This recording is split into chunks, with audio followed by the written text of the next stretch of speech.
Салам радиосунда жаңылыктар.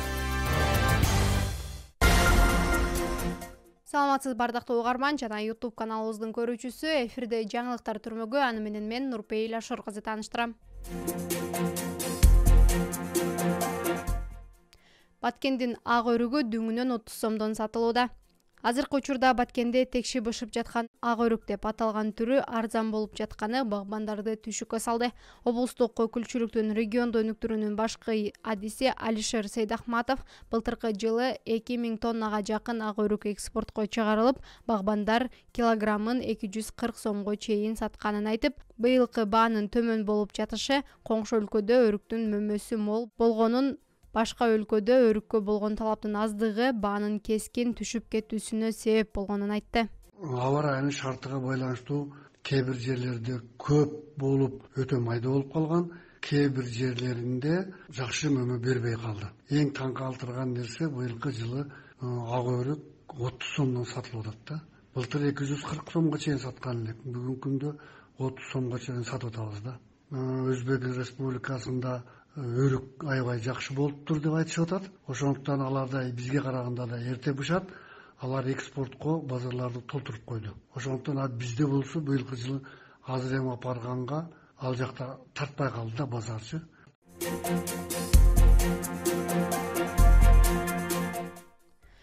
Кызыл Кая шаарынын 2 тургуну баңгизат сатууга шектелип кармалды. Бул тууралуу Салам медиага облустук милициянын басма сөз кызматы билдирди.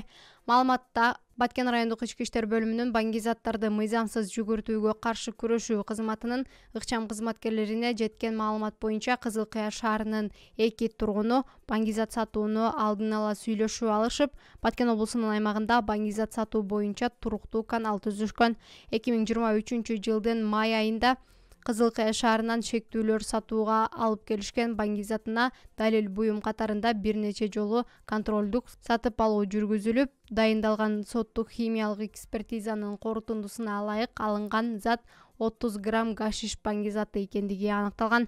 Тергөө учурунда шектүүлөр баңгизатын сатуу менен эле алектенбестен башка дагы кылмыш иш жасагандыгы аныкталган. Тактап айтканда, шектүүлөр Баткен облусунда баңгизаттарын сатуу боюнча туруктуу канал түзүшүп, бир нече убакыттан бери мыйзамсыз жүгүртүү менен алектенип жүрүшкөн. Кармалгандар мыйзамга ылайык Баткен райондук ички иштер бөлүмүнүн убактылуу кармоочу жайына киргизилген.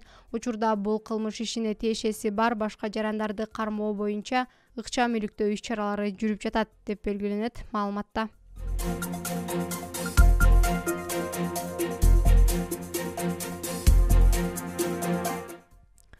Баткенде куткаруучулар чек ара айылдарын тазалоодо. Бул тууралуу Өзгөчө кырдаалдар министрлигинин Баткен облусундагы башкармалыгынан кабарлашты.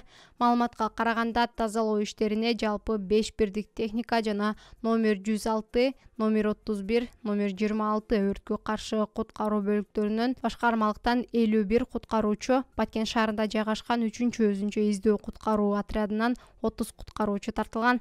Иш-чарада Баткен районунун Миң Өрүк, Достук, Аксай айылынын Капчыгай участкасындагы көчөлөрү кеңейтилип, кайрадан куруу максатында жумушка тоскоол болгон тосмолорду жана бак-дарактар алынууда.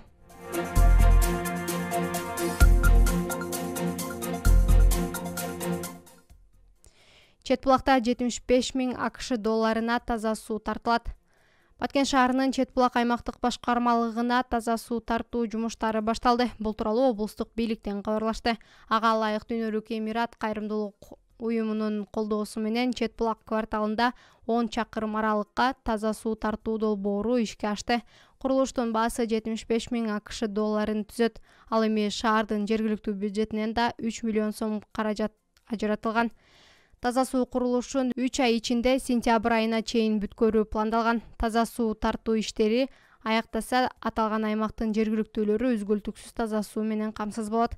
Эске салсак, ушул жылдын 29 майында Чет булак жана Подстанция кварталынын 30дан ашуун жашоочусу ичүүчү таза суу боюнча нааразычылыкка чыгышкан. Алар 10 күндөн бери таза суу берилбей жатканын айтышкан эле.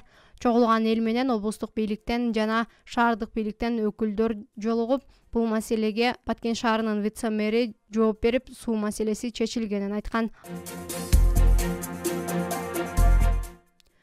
Күндүн маанилүү учурлары мына ушулар болду. Кайрадан эфир аркылуу амандашканча саламатта туруңуз.